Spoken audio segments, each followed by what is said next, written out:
इस TV news देख रहे हैं आप। आज की प्रमुख खबरों के साथ मैं हूं अंसारुल हक। पहले सुर्खियां।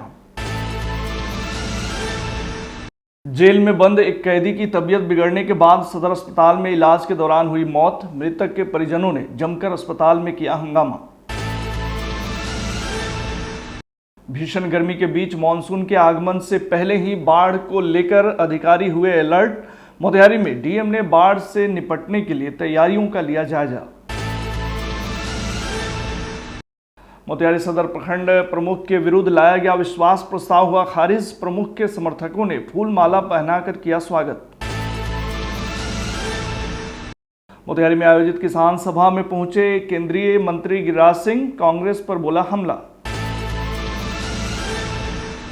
मोतिहारी चैम्बर ऑफ कॉमर्स द्वारा आयोजित अर्धवार्षिक आम सभा में उद्योग विस्तार पर हुई चर्चा। वेबसाइट का हुआ लोकार्पण। पश्चिम बंगाल में हुए रेल हादसे को लेकर सियासत शुरू। पूर्व मंत्री डॉक्टर शमीम अहमद ने कहा, रेलवे को हाईटेक और बेहतर बनाने में अरबों रुपये हो रहे हैं खर्च, फिर भी नहीं रुक रही हैं दुर्घटनाएं।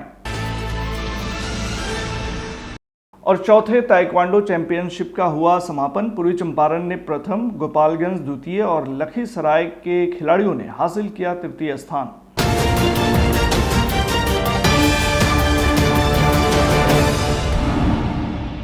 जेल में बंद एक कैदी की सदर अस्पताल में इलाज के दौरान हुई मौत के बाद परिजनों ने जमकर बवाल किया। मिली जानकारी के मुताबिक शराब पीने और बेचने के आरोप में जेल में बंद चकिया वैसाहा के मेघनाथ सहनी की सदर अस्पताल में इलाज के दौरान मौत हो गई, जिसके बाद मृतक के परिजनों ने सदर अस्पताल में जमकर हंगामा किया। परिजनों का आरोप था कि प्रशासन द्वारा इलाज ठीक से नहीं कराया गया, जिसके कारण मौत हुई। वहीं परिजन द्वारा यह भी आरोप लगाया गया कि एक्साइज वाला सिविल ड्रेस में मेघनाथ सहनी को पकड़ा और 80,000 रुपये भी ले लिया, लेकिन फिर भी जेल भेज दिया। आपको बता दें कि मेघनाथ सहनी को नशा मुक्ति केंद्र सदर अस्पताल में भर्ती कराया गया था। वहीं आज सुबह इलाज के दौरान उसकी मौत हो गई। मृतक की मां इलायची देवी ने क्या कहा, सुनिए। 1 महीना हो गए लोग सा उन्हें दारू के अपन अथी करा ले, तब वो करे वो मैदान करेगे आ दोसर कौन कटे रहे तो कूद के भाग गेल। एक पकड़ लेली, कहलक जे हमरा कुछो ना हुई, हम तो बेमरिया है बाड़ी, बैठले रह गए। उ सब भाग गेल, एक पकड़ लेल तो 80,000 रुपया ले लेल जे बोलू छोड़ देम थाना पर से। कौन ले लो? ममता मैडम के हेयर में के बाब एक्साइज वाला डेरा में के ले लेल तो चल तो आधार कार्ड मंगवा लेल जे बोलू छोड़ देम, ले आवा आधार कार्ड, देख ली ले छोड़ दे, ले अली आधार कार्डो राख ले ना दे ले बाबू। दवाई के पर्ची उर्ची सब एहू लंग हो दवाई के पर्ची। और नवीन सर मंगवालथिन जे ले आवा दवा उवा कीन के, दवो कीन के ले अली। तब ए लंग से खाई रहलक है, तब का जानी कीर्ति भेल है, यही लग तारा तू सीरियस कालू फेन हो गेल तो ले अलथिन एहू लंग भर्ती करेला। सब हॉस्पिटल में के लोग कहे जे ले जा बोलू ICU में भर्ती करावा। मैं डॉक्टर साहब नवीन सर और मैडम बाड़ी ते कहलाथिन जे बोलू ना बा खाली एको गो बोलू बेड नहीं के खाली।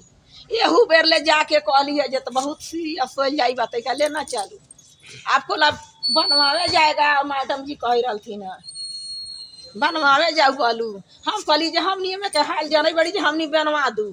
वहीं इस पूरे मामले पर डीएसपी सदर शिखर चौधरी ने क्या कुछ जानकारी दी, वह भी सुनिए। जी, ये चकिया थाना से गिरफ्तार हुए थे और शराब के मामले में गिरफ्तार हुए थे करीब, और इनको इलाज के क्रम में इनकी मृत्यु हुई है। बॉडी को पोस्टमार्टम के लिए भेज दिया गया है। साथ ही साथ जो मैजिस्ट्रियल इंक्वायरी इसमें होती है उसके लिए भी लिखा गया है ताकि मैजिस्ट्रियल जांच जल्दी इसमें शुरू की जा सके। तो इसका एक्साइज ने पकड़ा था शराब के साथ? जी, शराब के साथ पकड़ा है। क्या बीमारी क्या पूरा पता चला है? ये तो अभी रिपोर्ट आ जाता है डॉक्टर का, साथ ही साथ पोस्टमार्टम आ जाता है, उसके बाद फिर क्लियर हो जाएगा। हमारा भाई है छोटा हमसे। कैसे क्या हुआ था? मतलब नदी टानी रहे बाथरूम में, तो उधर से तबियत उसका खराब था, ठंडा में बैठ रहे और ठंडा में उधर से एक्साइज वाला आ रहा था,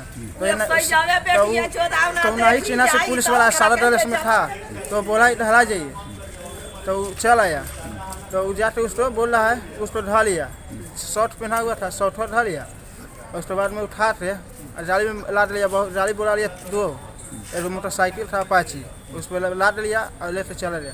तो मोतिहारी आके बोल रहा है इतना पैसा लेते आओ ना, तो इसको बहुत मार है। अब मार रहा था तो चिल्ला रहा था, तो फोन पर सुना रहा, तो 80,000 रुपया ले लिया है साइज वाला। ममता मैडम के टीम में 4-5 आदमी बांट लेता है। आइयो है ममता मैडम, वही मेन है, वही उठवा लेता है। ऐसे सारा ड्रेस में आता है, कोई भी नहीं जाने, ऐसे पुलिस वाला टिक रहा है। नदी हम लोग खेत बाड़ी है, उधर ही जाते हैं हम लोग, पानी उनी है उधर ही जाते हैं। तो कितना दिन पहले जेल में गए थे? ये 1 महीना हो गया था। आज क्या हुआ? आज डेट कर रहे कब आए थे मोतिहारी सदर अस्पताल में? आए थे 19-16 तारीख है ना, 5-6 दिन आया हो गया। क्या डॉक्टर क्या बता रहा है? डॉक्टर क्या बता रहा है? बोल रहा था, बोलो आईसीयू में, बोले थोड़ा लाट भी बोले आईसीयू में थोड़ा सा भर्ती करा दीजिए। तो बोल रहा है, बोलो नहीं अभी आईसीयू में नहीं खाली है, नहीं जाएगा। हम बोले सीरियस है तो जेल भेज दीजिए। तो बोल रहा है नहीं सीरियस रहो या कुछ उसमें तो मरीजी हम थोड़ी हटा देंगे। इतना बोले, लाख भर भी हम खिंचता 10 बार बोले होंगे। उसको तबीयत खराब था, टीबी तो बीमारी था उसका, तो टीबी तो दवाई चल रहा था। तो प्राइवेट हॉस्पिटल है चकिया में, वहीं से दवाई चल रहा था।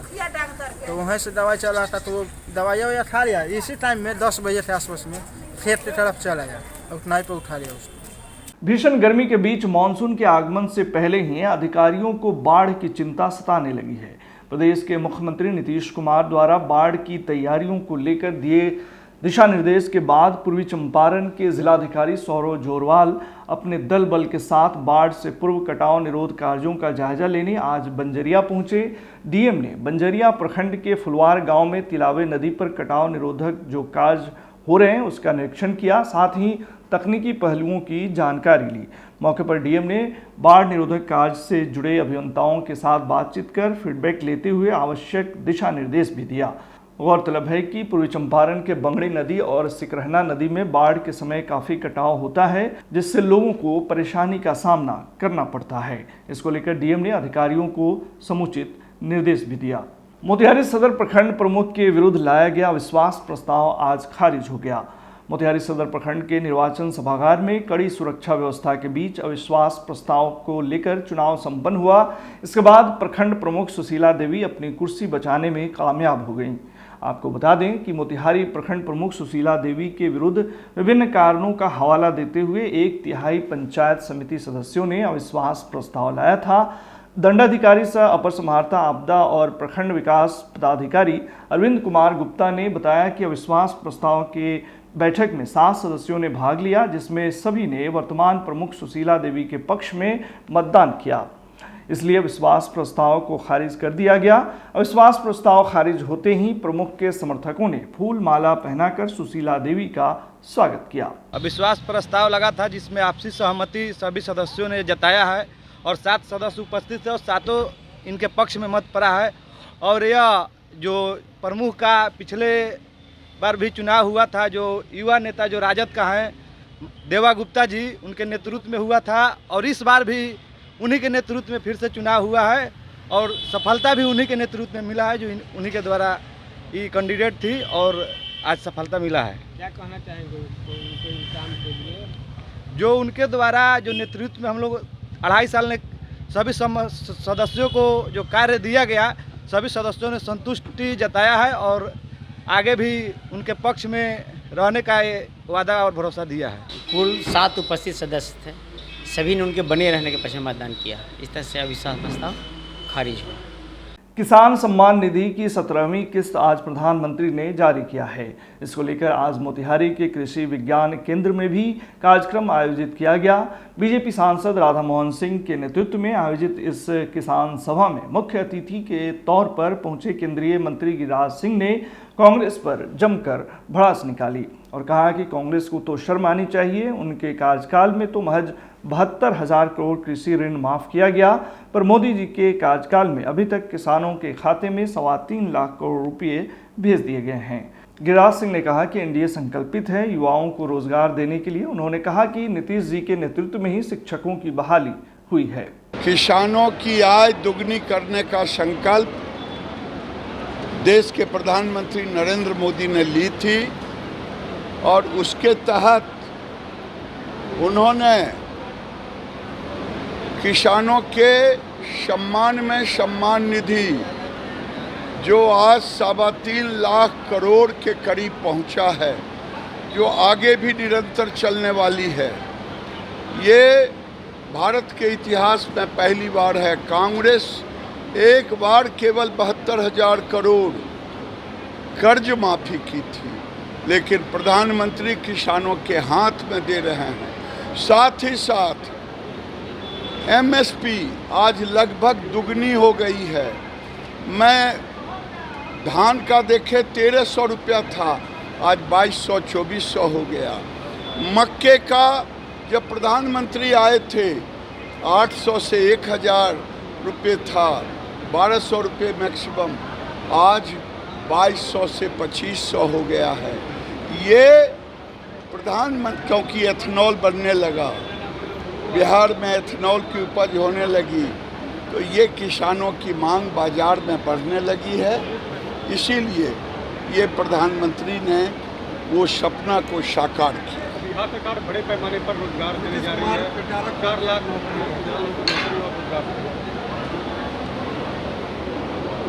नीतीश कुमार के नेतृत्व में एनडीए सरकार, भाजपा और जनता दल यू सहित ये संकल्पित है लोगों को रोजगार देने में।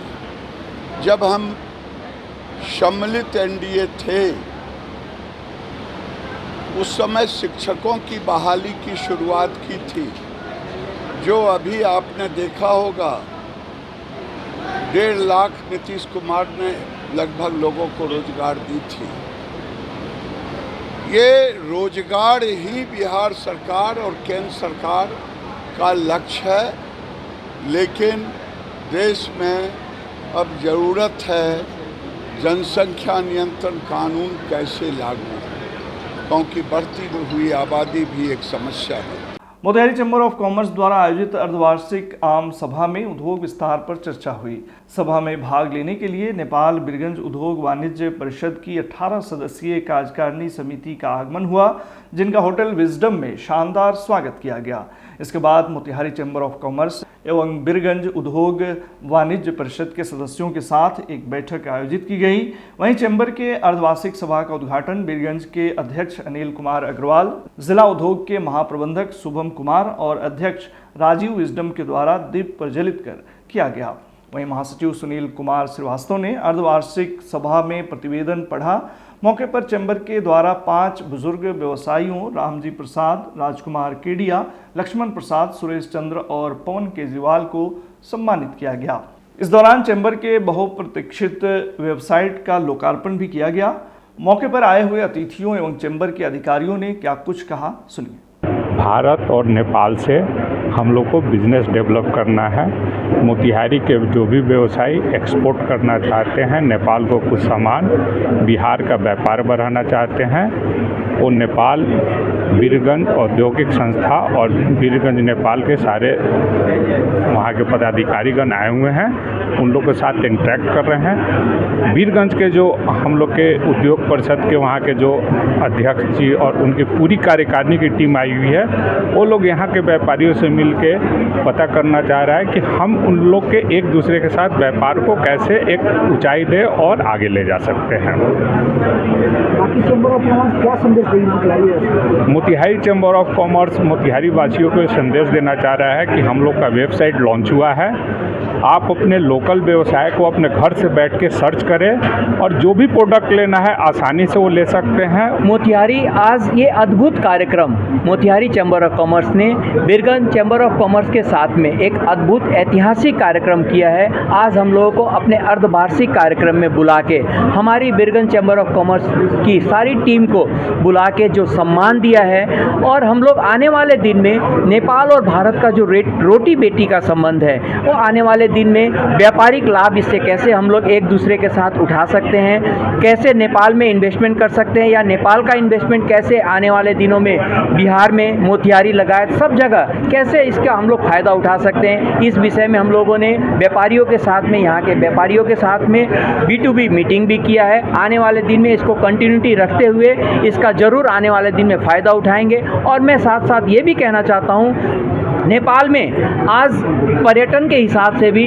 आज आप सभी को या कोई इन्वेस्टमेंट करने के हिसाब से भी बीरगंज चैम्बर ऑफ कॉमर्स यहाँ के व्यापारियों के साथ में सहकार्य करके ईजी करने के लिए हमेशा आपके साथ काम करने के लिए तैयार रहेगा। हम लोगों ने एक MOU भी, जब यहाँ की चैम्बर की टीम नेपाल बीरगंज आई थी तो हम लोगों ने MOU भी साइन किया था। उसी तहत ये हमारी कंटिन्यूटी मीटिंग है।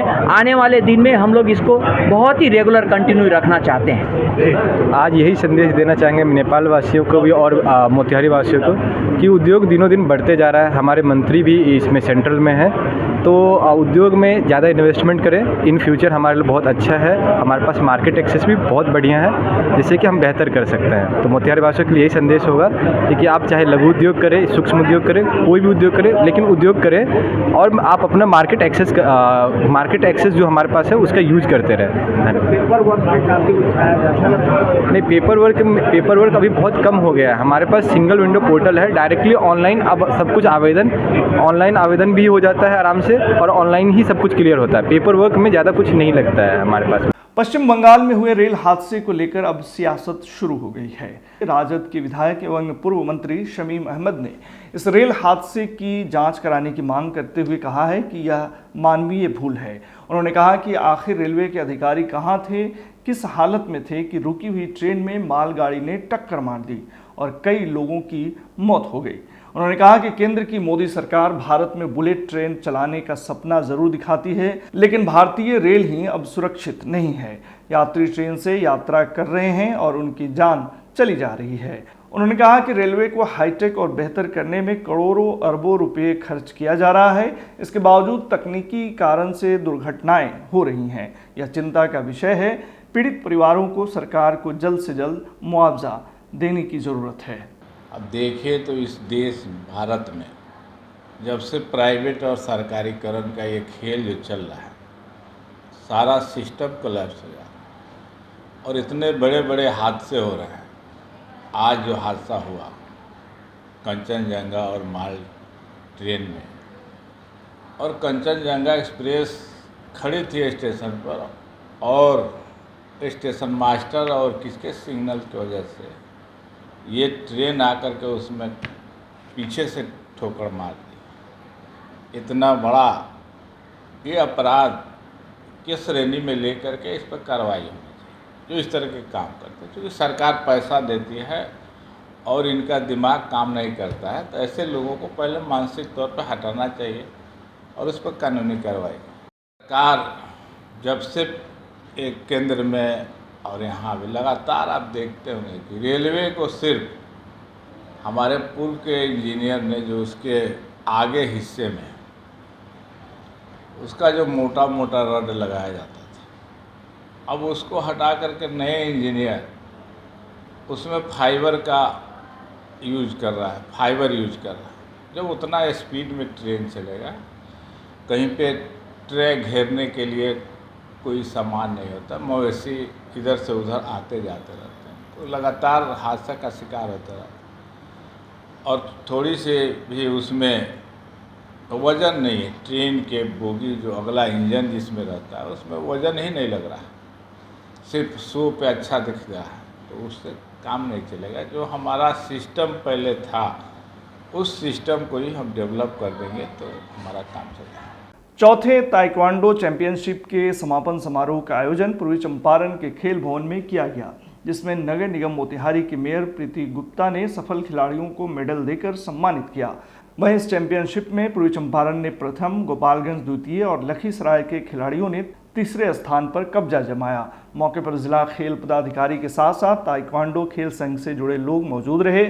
मेयर प्रीति गुप्ता ने खिलाड़ियों के उज्जवल भविष्य की कामना करते हुए कहा कि बिहार में प्रतिभा की कमी नहीं है, बल्कि अगर संगठन और सरकार मिलकर बेहतर काम करें तो खिलाड़ियों को अच्छा प्लेटफॉर्म मिल सकता है और वह अपने ज़िले, देश और समाज का मान बढ़ा सकते हैं। वहीं ताइक्वांडो संघ के अध्यक्ष संजीव सिंह ने कहा कि ताइक्वांडो जैसे खेल प्रत्येक प्रखंड एवं ग्रामीण स्तर पर कराया जाएगा ताकि बच्चे अपनी प्रतिभा को निखार सकें। आज यहाँ बिहार स्टेट ताइक्वांडो चैंपियनशिप का चौथा संस्करण का मैच चल रहा है, तो मैं सबसे पहले शुभकामनाएं देना चाहूँगी ताइक्वांडो एसोसिएशन के सेक्रेटरी जनरल सुधीर कुमार सिंह जी का, जो ताइक्वांडो के बारे में, बच्चों के भविष्य के बारे में इतनी अच्छी सोच रखते हैं, मैच करा रहे हैं। मैं चाहूँगी ये खेल और भी ऊंचे लेवल पे आए, ऊंचे लेवल के साथ साथ ये ब्लॉक लेवल पे जाए, पंचायत स्तर पे भी जाए, जिससे ग्रामीण परिवेश के भी बच्चे इससे जुड़ सकें। जी नगर हम लोग इस बार के बजट में खेल के लिए भी किए हैं और हम लोग कोशिश करेंगे कि एक प्रोग्राम खेल को प्रोत्साहित करने के लिए भी हो। एक अध्यक्ष के तौर पे मैं चाहूँगा कि पूर्वी चंपारण ही नहीं पूरे बिहार में ब्लॉक लेवल से लेकर के ग्रामीण लेवल तक प्रत्येक पंचायतों में, खासकर पूर्वी चंपारण में हम लोग एक एक ब्लॉक को सिलेक्ट करेंगे और प्रत्येक पंचायत में इस खेल को लेकर के जाएंगे और सभी विद्यालयों की इसमें सहभागिता सुनिश्चित करेंगे ताकि प्रत्येक घर का बच्चा इस खेल से और कुछ नहीं अपने आत्मरक्षार्थ अपनी तैयारी खुद से कर सके। आज के बुलेटिन में फिलहाल इतना ही। तमाम खबरों और डिबेट्स के लिए जुड़े रहिए STV न्यूज़ के साथ।